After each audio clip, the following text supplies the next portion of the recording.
Thank you. Well, thank you so much. I think this is a good segue from Mr. Johnson's presentation. And for those of you that are probably expecting something here for the Great Lakes, this is completely different. But we hope that listening to all the excellent technical presentations, that what we're about to present will fit well into, and perhaps another tool in the kit, if you will, for the Great Lakes research. So with that, I am Shailesh Patel. My counterparts are John Sawyer with ARC Survey and Mapping. Both of us are part of ARC DMC Sediment Solutions. And with us, we have also Dr. Peter Brabbers. Peter is actually a geophysicist, and he's actually the technical brains behind this technology. So our presentation is not about the Great Lakes, but hopefully when you see this, you'll see that perhaps there's an application. And for those that are in the research or consulting business, hopefully you might see a value to what we're doing. So the advanced mapping technology tools to cost effectively evaluate contaminated sediments. Next, please. So I'm just going to quickly touch upon, obviously, investigation methods. So when you use geophysics, one of the advantages of using geophysics in its entirety is it helps define horizontal and vertical extent of geologic structures. It allows us to better define, and this is an area that we're getting into, defining sediment removal of a certain type. So if you have contaminated sediments, if you have muck, as opposed to using typical templates, a box cut or what have you, and that takes out more sediment than you really want to. I believe that this technology will have great applications. It also is fast and inexpensive because currently, when sediments, if you look at past history, when sediments are determined of types, people use probe rods, and I'm specifically looking at muck sediment, right? Soft organic material. And here in the state of Florida, in the Indian River Lagoon, this is how it's been traditionally done. You take a aluminum or steel rod, sometimes they take PVC pipes, and they just, try and push it into the sediment till they feel like they've hit sand bottom. Well, if you're a 110 pound weight person versus a 200, I'm sure you can get a variety of depths, right? So the data can be misleading, and I'll show you some examples. But if there's one message that I want you to take away from this presentation, it is this, that this technology, utilizing geophysics, will allow you to actually see or visualize the bottom. In other words, you get to see the differences in the sediment, and then you start the process of your design, engineering, and geotechnical investigations. As opposed to the next part where it shows like the boreholes, geotechnical sampling, you take a sample, but you really don't know, if you've captured the variability over the extent of your project. Most of the times when you don't have any information, what we do as engineering or consulting firms is we'll just distribute the sampling in a grid pattern, or perhaps even equal distances, 500 feet, 100 feet. So you miss out on the variability, and that can be that will lead to perhaps risk in the project, right? Change orders, etc. So I think the message again is our technology will allow you to see the subsurface below the sediment line, and then make decisions as to what you might want to do in your planning, thus saving you cost and money. Next slide, please. So the purpose of geophysics, again, we said is to map the horizontal vertical extent of your substrate, whatever you're looking for. It allows you to understand geologic structures and provide you justification of adequate choice and positioning of boreholes. Because once you see the bottom, and we'll see some examples, you can then start placing your geotechnical borings to get data on the variability of the material. So before you go out and design your dredge, design the kind of equipment, you have a sense of variability and what the contractor might be looking for in terms of bringing in the right equipment, okay? Borehole results, obviously, they do test the geophysical structures, but I think what our system does is really gives you a very robust model, and it provides you a tool in designing a better, more cost-effective project with less risk and liability. Next, please.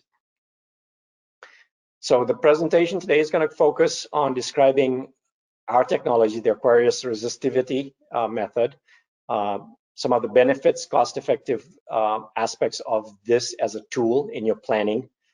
I'm going to show you a couple of examples in saltwater and freshwater where this technology is applicable, and then just kind of briefly give you the integrated digital ground model. Unfortunately, because of the video capacity, we're not able to actually demonstrate the use of that technology, but I'll kind of try to explain as best as I can how it works and how you, as a consultant engineer, scientist, can use that as a tool to get as much data as you want out of this digital ground model. But the most important aspect also is you can evaluate with precision in terms of removal of materials, right? In the past, what we've seen is when we design muck projects, at least here in the state of Florida, we have a template, right? You have a side slope, 2-to-1, 3-to-1, you have a flat cut at the bottom, and then you go back up on the other side. So you take a lot of material that you might not really need to take out of your water body, but that translates into larger design parameters for your upland disposal areas, more material treatment, more hauling of the material. So the cost just keeps escalating. And we hope this tool will be used not only to get you better refined numbers, but also give you more data that could be beneficial in all aspects of not just engineering, but also science. Next, please. So here's an example. I'm just going to tell you this was in the Middle East. The project intent was to go ahead and identify sand source. And what the group had done before is, just as you can see, the various bore geotechnical sampling locations were placed in the water body, and almost found out that 50% of the boreholes showed sand, 50% didn't.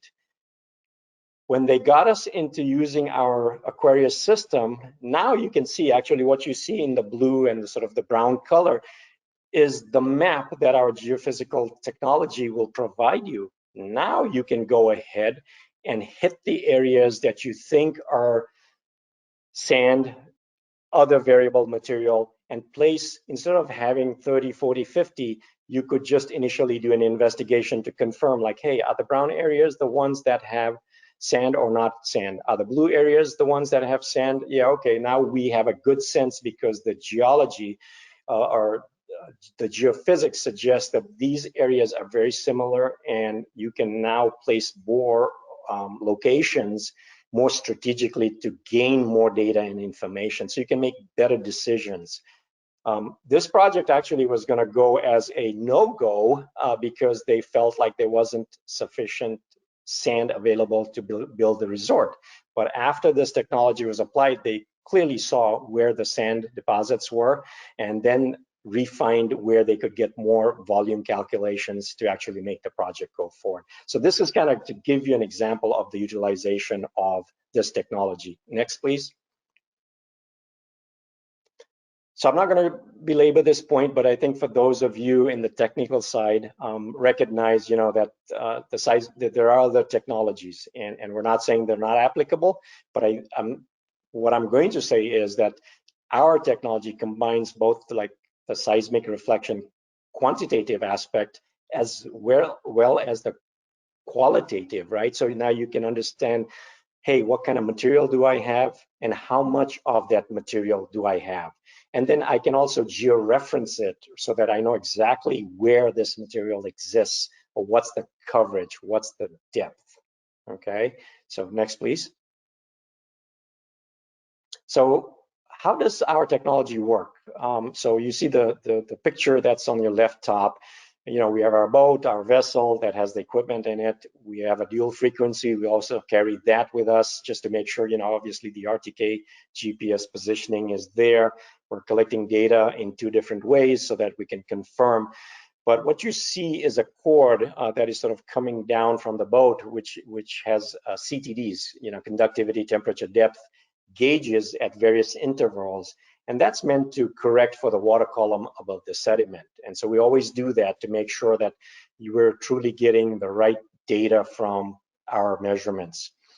We also have weights and pressure sensors that are placed on the cord so that when the boat is moving, it immediately detects and makes sure that the measuring component, which has the electrodes and the current passing through, sits just above the sediment level as you pull the boat. The boat is going really slow. It's about like 6-7 feet per second, if you will. So you can essentially imagine that every 5 to 6 feet, you're getting a measurement of the bottom. But what's the beauty about this is as the current passes through and you start collecting this geophysical data in ohm meters, each line, each transect of this pool is an entire sort of, if you will, in a sense, a geotechnical data line. So you're seeing all the variability. You still don't know what the material might be until you take geotechnical borings, but at least you've got continuous data as opposed to just points one at a time, so to speak. So I think that's one of the advantages is you can literally see that, and I'll show you that in the next slide, please. So this is the actual equipment. You don't need a big boat. In fact, Peter has done work all over the world, including in the Congo for diamond mining, identifying gravel for diamond reserves, and using this equipment in a canoe, in a carved out canoe. So it's very versatile.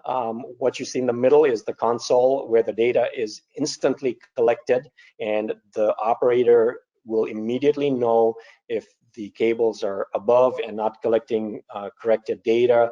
Everything is instantaneous, so it's all being recorded, and the person who is monitoring will immediately know what to do to correct the situation. The orange cable on the right is actually the cable, right? We have about a total length where the electrodes and everything that sits at the bottom is about 200 feet, right? So it's dragging at the bottom of the material. The depth, for those of you who might be considering like, hey, how deep can I go to take measurements? You can go as deep as 600 feet and as shallow as about 2 to 3 inches of water, and you can pull this material in water to collect data. So we feel that's the beauty of this particular technology. And it allows you up to about maybe 30 to 35 feet of sediment, depending on the type of sediment and situation. You can actually cut or see vertically and horizontally. You can collect up to a 30-foot depth, if you will, of the sediment data and profile. So next slide, please. So here's an actual example. So this is what, about 2 years ago, we ourselves took a project that the Water Management District and Florida Institute of Technology, which is located on the east coast of Florida. This is near Cape Canaveral. And so at Rockledge, they had done some study to identify muck. Next slide, please. And this is in the Indian River Lagoon, which is one of the most diverse estuary in North America. And as most of you, if you've been reading and scientists looking at water quality challenges in the world, one of the things we're having is blue-green algae blooms, and the factors that are contributing is muck material, soft organic sediments, right? A lot of this is just poor practices over the last 50 years that has led to muck accumulation, bad erosion control measures in the past. But here's an example of what they did. They took a grid system about 450 foot apart, had graduate students taking probes. And so we came along and took the same information using our technology. Next slide. And what we did was we followed the same cross sections, the transects, etc. And within 2 days, we wrapped up our data collection, and within a week, we had the report. But here's now the beauty. As I mentioned, when I pull that cord at the bottom, I can see what you see in the center, sort of brown gray colored profile, the vertical section. I can actually see the variation. Number two, I can take a geotechnical boring now and say, well, I see a difference, and so here's where I like to take a boring, and here's where I like to take a boring, so I can identify the muck material. So we did that, and again, this was our project at our cost, so we kind of kept it to a limited amount, but you can see we took the samples, we identified the organic layers, we sampled them. Next slide. And we were testing for nitrogen and phosphorus, and we found good correlation between the surface materials that had the organic layers and looking at how much phosphorus. Don't worry too much about the numbers. The point being here is that we can now actually start taking discrete samples within the profile, and whether you want to do nutrients, you want to do contaminated material, PCBs, heavy metals, you can start delineating those differences based on the samples, because our tool will give you the ability to identify and start putting this in a program that helps you start estimating and determining where the contaminated material is. Next slide, please. So in that process, so here's the tool, My Geotwin. My Geotwin is a component. It's a platform that allows you now to take your boring data, the borings, the geotechnical borings, and compare to the geophysical that we've taken of the whole area and start connecting similar resistivity numbers to what we have seen. So this is almost like, you can take as many samples, the more, of course, you take, the better the data. But it allows you to now map where similar materials are within that coverage area. And I think to us, this was interesting because in this project, within 2 weeks, we estimated a volume that took the university and students and the water management district several months before they could actually characterize the area. And we were very close, so the professors were quite happy to see, like, wow, in 2 weeks you collected all this data and our numbers almost match. Where we didn't match was obviously the spatial distribution. But as you can expect, I mean, if you're taking probes at 450 intervals, you're going to miss a lot of data, right? So whereas we are going to capture all of that data in between the transects. Next slide, please. The other beauty about this technology is that not only can I get a good vertical slicing, if you will, based on my cross sections, but horizontally. So now I can, as you can see, these three insets, one's at half a foot below the sediment, one's 2 foot in the middle, and the last one is 3 feet. And the area that you see in blue is where the muck material is. So I can actually cut you slices as you go down the profile to find the extent at which muck exists. And these colors, by the way, we can change them to whatever makes best sense for you. And we were, this, of course, at that time we were working, so we used blue, but then we said, hey, we're trying to figure out muck, let's get it like in a gray shade. But you can change those based on whatever makes best sense for you. Next slide, please. So again, we can take the borings, we can identify where the layers of nitrogen phosphorus are, and then we can match it to our vertical and horizontal sections and can tell you what volume, what thickness in this whole area. This was about 66 acres. And so we were able to identify the cubic yards of muck material that was in this system. Go ahead, next, please. So in a nutshell, you can see, so every transect you see in the left photo that's sort of labeled F, G, H through Q, each of those transects, you can consider that's a continuous geophysical, to me, a geologic and a geotechnical, in a way, line. So I can see the variation, as you can see from the colors. The bottom right, where it says 3 fruit probe comparisons, unfortunately the slide's a little small, but you could see the same locations, the depths of what we saw versus what the students took with probing had a variation from anywhere between 6 inches to almost 3.5 feet. And you can imagine on a 60-acre site, that variability can add to so much volume that you might be dredging that is really not needed. So the top photo kind of takes our model, the XYZ, and the resistivity in ohm meters, and can give you this sort of picture to kind of give you an idea of where the muck is. In this case, it was the gray area. And we took samples just to look at the variability. And so you see the red points, those are samples that we had taken ourselves just to capture the variability. Next slide, please. Bottom line is, what this allows you to do then is identify a project, and precision dredging can occur because you're identifying spots.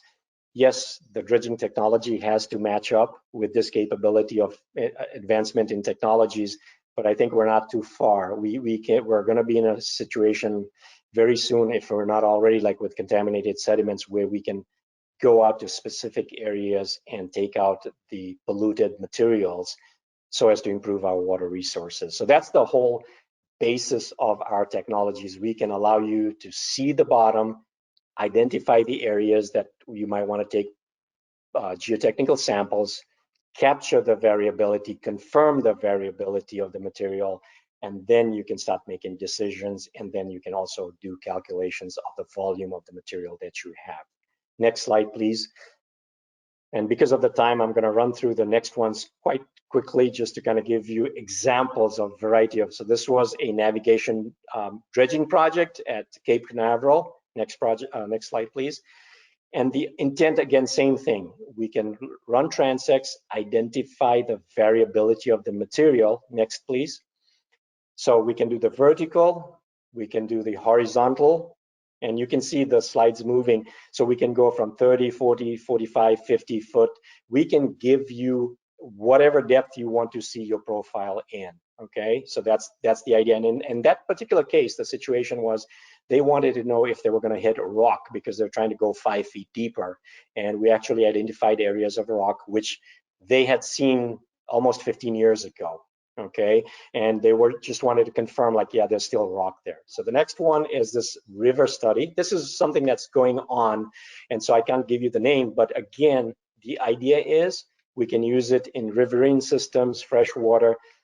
Again, the tool allows you to identify the material, and this was a PCB type study near the old timber plants, etc. And so they wanted to kind of get a sense of, hey, where are we with contamination? So this is a horizontal section. Next slide, please. So you can start seeing the differences in the geology or the geophysical nature of the material. And you see the curvature on this particular slide, and my point was that with our tool, you can actually move and see whatever area. You can draw your lines any which way to kind of see the profile of what's underneath. That's the beauty of this, and it'll give you all kinds of data on the left side. You know, where the location is, what's the depth, what's the discrete, you know, what's the chemical composition. Everything you want to put in, this tool will allow you to do. Next. Again, here's PCB concentrations. They took samples. We can tell you exactly which ones had it, and then tie this with the digital model so that you can kind of get a surface coverage area, and then you can do discrete sampling to verify your data and get better sort of results and accuracy of what you're trying to do. Next, please. So the advantages, obviously quantitative, qualitative information, you can get thickness. The beauty is also if there's a rock structure and it's just a shorter section, if you will, for whatever reason, you can still penetrate that and get information from that surface below. That's one of the beauties. I think, you know, again, there's no problems with gas masking. Sometimes you have very highly organic sediments. We are able to easily correct for this. Even in shallow waters, we can collect data. So I think the whole point is that this can be used anywhere from, you know, the coastal area into the deeper pockets of water, and you can get good data of what's below the sediment surface. Next, please.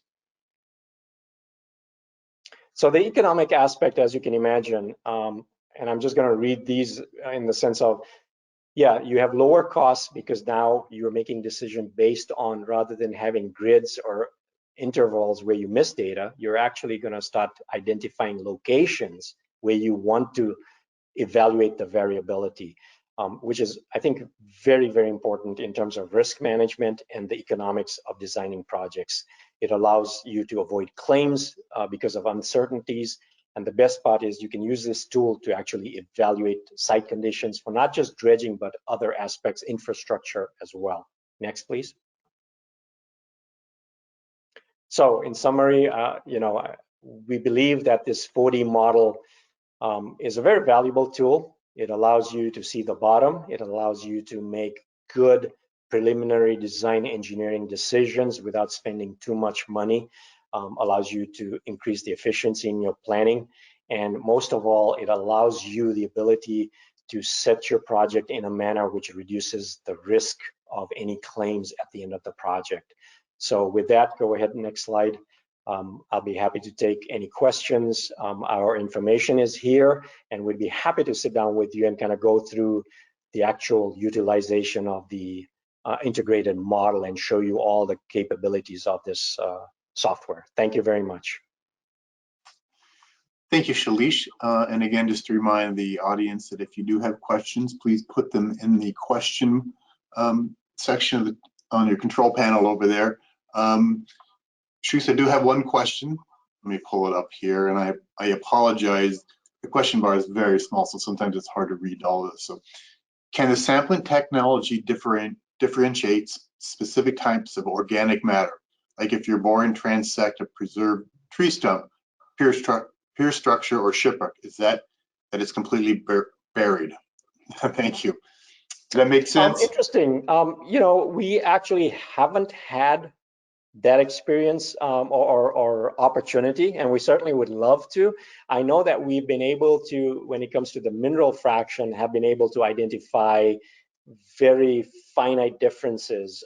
So in the organic, whether like you mentioned, the different types, we certainly would like the opportunity to kind of evaluate that, because I think this tool, I'll tell you, when it was brought to my attention, I've been doing muck sediments for 35 years, and I was like, I'd really like to see this thing before I put my name and my company's name on this thing. And so then between John and I, John's company, Art Survey and Mapping out of Jacksonville, and mine, Dredging and Marine Consultants out of Daytona Beach, we've been working with each other on this kind of stuff for many, many years, mostly focusing on organic material. So I'm fairly certain, I know Peter probably is on maybe typing something, but I'm very certain that we can differentiate those things, and we'd love that opportunity really to try our technology.